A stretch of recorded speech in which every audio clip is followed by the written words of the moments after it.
ಅದೊಂದು ಐಷಾರಾಮಿ ರೈಲು ಮತ್ತು ಅದರ ಕೆಳಗೆ ಹೂಳಲ್ಪಟ್ಟಿದ್ದವು 24,000 ಭಾರತೀಯರ ಶವಗಳು.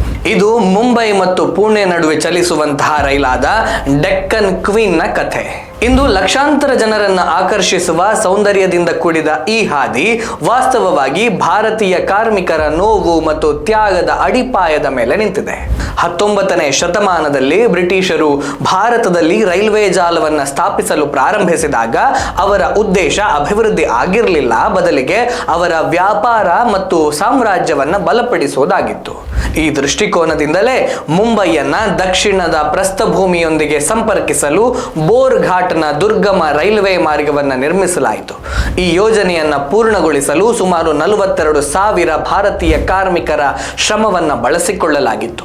ಯಾವುದೇ ಸುರಕ್ಷಾ ಸಾಧನಗಳಿಲ್ಲದೆ ಪರ್ವತದ ಇಳಿಜಾರುಗಳಲ್ಲಿ ಹಗ್ಗಗಳಿಂದಲೇ ನೇತು ಹಾಕಲ್ಪಟ್ಟ ತಮ್ಮ ಬರಿ ಕೈಗಳಿಂದ ಬಂಡೆಗಳನ್ನು ಒಡೆಯುವ ಮೂಲಕ ಈ ಕಾರ್ಮಿಕರು ಸಾವಿನ ನೆರಳಿನಲ್ಲಿ ಪ್ರತಿದಿನ ಶ್ರಮಿಸಿದರು.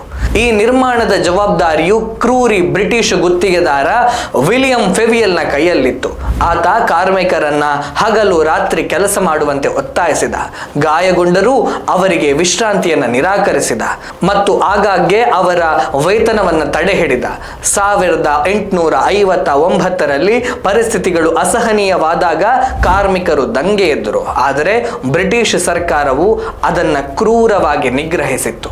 1859-60ರ ಮಳೆಗಾಲದಲ್ಲಿ ಪರಿಸ್ಥಿತಿಗಳು ಎಷ್ಟು ಗಂಭೀರವಾಗಿತ್ತು ಅಂದರೆ ಪರ್ವತಗಳ ತಪ್ಪಲಿನಲ್ಲಿ ಸಂಗ್ರಹವಾದ ನಿಂತ ನೀರು ಮಲೇರಿಯಾ ಮತ್ತು ಕಾಲರಾದಂತಹ ಕಾಯಿಲೆಗಳನ್ನು ತಂದು ಸಾವಿರಾರು ಜೀವಗಳನ್ನು ಬಲಿ ತೆಗೆದುಕೊಂಡಿತ್ತು.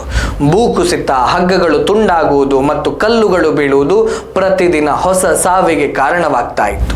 ಈ ರೈಲು ಮಾರ್ಗದ ನಿರ್ಮಾಣದ ಸಮಯದಲ್ಲಿ ಸುಮಾರು 24,000 ಕಾರ್ಮಿಕರು ಪ್ರಾಣ ಕಳೆದುಕೊಂಡರು. ಆದರೆ ಬ್ರಿಟಿಷರಿಗೆ ಇದು ಕೇವಲ ಅಂಕಿಅಂಶವಾಗಿತ್ತು. ಏಪ್ರಿಲ್ 21, 1863ರಂದು ಈ ರೈಲು ಮಾರ್ಗವನ್ನು ಉದ್ಘಾಟಿಸಿದಾಗ ಮುಂಬೈನ ಗವರ್ನರ್ ಸರ್ ಬಾರ್ಟಲ್ ಫೆರ್ರೆ ಇದನ್ನ ಇಂಜಿನಿಯರಿಂಗ್ನ ಅದ್ಭುತ ಅಂತ ಶ್ಲಾಘಿಸಿದ. ಬ್ರಿಟಿಷ್ ಅಧಿಕಾರಿಗಳು ಇದನ್ನ ಬ್ರಿಟಿಷ್ ಆಳ್ವಿಕೆಯ ಭಾರತದಲ್ಲಿ ರೈಲ್ವೆ ಯುಗದ ಉದಯ ಅಂತ ಘೋಷಿಸಿದರು. ಈ ಕಷ್ಟಕರವಾದ ಮಾರ್ಗದಲ್ಲಿ 25 ಸುರಂಗಗಳು, 23 ಸೇತುವೆಗಳು ಮತ್ತು 60 ಸಣ್ಣ ಸೇತುವೆಗಳನ್ನು ನಿರ್ಮಿಸಲಾಗಿತ್ತು. ಆದರೆ ರಕ್ತ ಮತ್ತು ಬೆವರು ಸುರಿಸಿ ಇದನ್ನ ಸಾಧ್ಯವಾಗಿಸಿದ ಕಾರ್ಮಿಕರ ಹೆಸರುಗಳನ್ನು ಸಹ ಎಂದಿಗೂ ಉಲ್ಲೇಖಿಸಲಿಲ್ಲ. ನಂತರ ಜೂನ್ 1, 1930ರಂದು ಈ ಹಳ್ಳಿಯಲ್ಲಿಯೇ ಡೆಕ್ಕನ್ ಕ್ವೀನ್ ಅನ್ನುವಂತಹ ಒಂದು ಐಷಾರಾಮಿ ರೈಲು ಪರಿಚಯಿಸಲ್ಪಟ್ಟಿತ್ತು. ಇದು ಬ್ರಿಟಿಷರಿಗೆ ಪರ್ವತಗಳ ಸೌಂದರ್ಯವನ್ನು ಆರಾಮವಾಗಿ ಆನಂದಿಸಲು ಅವಕಾಶವನ್ನು ಮಾಡಿಕೊಟ್ಟಿತ್ತು. ಇಂದು ಈ ರೈಲು ಘಾಟ್ಗಳಲ್ಲಿ ಹಾದು ಹೋಗುವಾಗ ನಮಗೆ ಹಚ್ಚ ಹಸಿರು ಮತ್ತು ಸುರಂಗಗಳು ಮಾತ್ರ ಗೋಚರಿಸುತ್ತದೆ. ಆದರೆ ಸತ್ಯ ಅಂದರೆ ಈ ಮಾರ್ಗವು ಕೇವಲ ಕಬ್ಬಿಣ ಮತ್ತು ಕಲ್ಲಿನಿಂದ ರೂಪಿಸಲ್ಪಟ್ಟಿದ್ದಲ್ಲ, ಬದಲಾಗಿ ಸಾವಿರಾರು ಅಪರಿಚಿತ ಕಾರ್ಮಿಕರ ತ್ಯಾಗದ ಮೇಲೆ ನಿರ್ಮಿಸಲ್ಪಟ್ಟಿದೆ.